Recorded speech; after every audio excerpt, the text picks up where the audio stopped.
사실 지금 보통 취업 비리 또는 채용 비리라고 하면 두 가지 중에 하나입니다. 권력을 가지고 외압을 행사하거나 아니면 돈으로 매수하거나 합니다.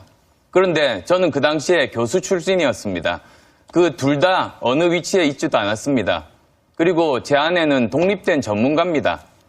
그럼 제가 문 후보께 묻겠습니다. 카이스트 교수가 서울대 교수로 이직한 것이 특혜입니까? 아니면 권력 실세에 있는 아버지를 두고 있는 아들이 5급 직원으로 채용된 게 특혜입니까? 당시 이제 안철수 후보는 문준용 씨의 취업 특혜 논란에 대해서 집요하게 물고 늘어졌고요. 지금 조금 전에 보신 저 화면은 4월이기 때문에 이 증거가 녹취가 조작되기 전의 일입니다만 계속해서 안철수 후보가 저 부분을 파고드니까 결국 이 무리수가 나온 것이 아니냐라는 얘기가 지금 나오고 있거든요. 네, 그렇죠. 안철수 후보가 저 당시에 그러니까 이 일과 관련해서 알았는지 몰랐는지 지금은 확실하지 않습니다. 근데 알았거나 몰랐거나 책임을 피하기는 어려울 것 같습니다. 예. 알았다고 하면 법적인 책임을 져야 될 거고요. 몰랐다고 하면 도덕적인 책임을 피할 수가 없을 것 같습니다. 왜냐하면 이 알았다고 하면 조직적으로 이게 다 보고가 돼서 예. 이게 정말 당이 조직적으로 나서서 이 사건을 이게 조작에 대해서 관여했다는 거기 때문에 좀 정말 지금 계속 나오고 있지만 당의 존폐가 위기에 있을 정도로 예. 중대한 사건이고요. 근데 만약 몰랐다고 하더라도 자기 제자 아닙니까? 제자가 벌인 일이고 이게 전혀 없는 일을 갖고 완전히 만들어낸 조작이기 때문에 예. 이 조작은 사실 예전에 지금까지 나왔던 조작하고는 좀 차원이 다른 것 같습니다. 그렇죠. 예. 그러니까 그냥 나오고 있는 여러 가지 의혹에 대해서 그냥 증거를 하나 덧댄 이런 조작이 아니라 전혀 없는 일에 대해서 처음부터 끝까지 꾸민 일이기 예. 때문에 이것에 대해서 본인을 정말 친했던 사람들, 지인들이 많이 대거 개입을 해서 벌어진 일인데 거기에 대해서 아무리 몰랐다고 하더라도 도덕적인 책임을 피해 나간다? 이것 또한 있을 수 없는 일인 것 같고요. 만약 그렇다고 하더라도 이후에 그럼 당에서의 전혀 뭔가 일을 할 수가 없게 될 겁니다. 그렇기 때문에 책임을 피해 나가는 거는 있을 수 없을 것 같습니다. 그런 측면에서 지금 안 후보는 굉장히 위기에 있다고 보여집니다. 네, 예. 일단 지금 검찰이 이유미 씨를 체포했고요. 구속영장을 청구할 것으로 보이고 오늘 오전에는 이유미 씨 자택과 이준서 전 최고위원의 자택까지 압수수색을 했어요. 네, 검사 출신이신데 수사가 어디까지 갈 거라고 보십니까? 우선은 이유미 당원이 긴급 체포되기 전에 지인들에게 내가 혼자 독단적으로 꾸민 일이 아니다라는 취지를 알렸기 때문에 그 윗선에 대한 수사가 계속 진행될 것으로 보입니다. 일단은 이준서 전 최고위원에 대한 수사는 피할 도리가 없을 것 같고요.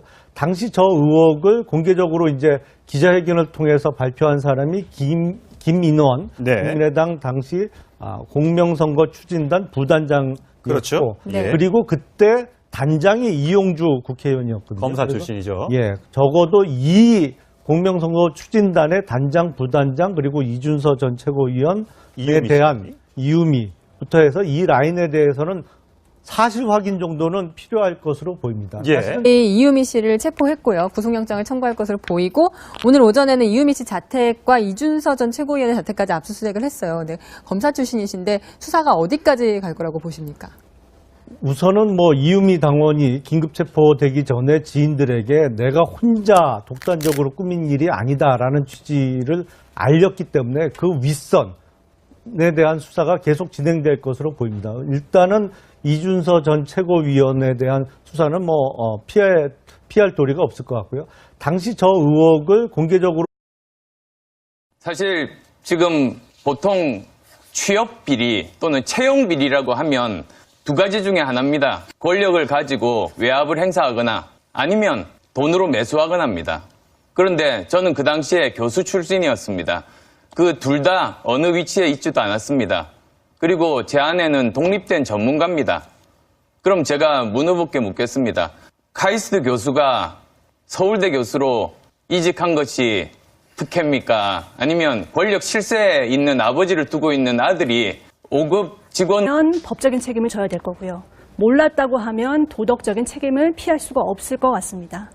왜냐하면 이 알았다고 하면 조직적으로 이게 다 보고가 돼서 예. 이게 정말 당이 조직적으로 나서서 이 사건을 이게 조작에 대해서 관여했다는 거기 때문에 좀 정말 지금 계속 나오고 있지만 당의 존폐가 위기에 있을 정도로 예. 중대한 사건이고요. 근데 만약 몰랐다고 하더라도 자기 제자 아닙니까? 제자가 벌인 일이고 이게 전혀 없는 일을 갖고 완전히 만들어낸 조작이기 때문에 예. 이 조작은 사실 예전에 지금까지 나왔던 으로 채용된 게 특혜입니까? 당시 이제 안철수 후보는 문준용 씨의 취업 특혜 논란에 대해서 집요하게 물고 늘어졌고요. 지금 조금 전에 보신 저 화면은 4월이기 때문에 이 증거가 녹취가 조작되기 전의 일입니다만 계속해서 안철수 후보가 저 부분을 파고드니까 결국 이 무리수가 나온 것이 아니냐라는 얘기가 지금 나오고 있거든요. 네, 그렇죠. 안철수 후보가 저 당시에 그러니까 이 일과 관련해서 알았는지 몰랐는지 지금은 확실하지 않습니다. 근데 알았거나 몰랐거나 책임을 피하기는 어려울 것 같습니다. 예. 알았다고 하면 조작하고는 좀 차원이 다른 것 같습니다. 그렇죠. 예. 그러니까 그냥 나오고 있는 여러 가지 의혹에 대해서 그냥 증거를 하나 덧댄 이런 조작이 아니라 전혀 없는 일에 대해서 처음부터 끝까지 꾸민 일이기 예. 때문에 이것에 대해서 본인의 정말 친했던 사람들, 지인들이 많이 대거 개입을 해서 벌어진 일인데 거기에 대해서 아무리 몰랐다고 하더라도 도덕적인 책임을 피해 나간다? 이것 또한 있을 수 없는 일인 것 같고요. 만약 그렇다고 하더라도 이후에 그럼 당에서의 전혀 뭔가 일을 할 수가 없게 될 겁니다. 그렇기 때문에 책임을 피해 나가는 것은 있을 수 없을 것 같습니다. 그런 측면에서 지금 안 후보는 굉장히 위기에 있다고 보여집니다. 네, 예. 일단 지금 검찰이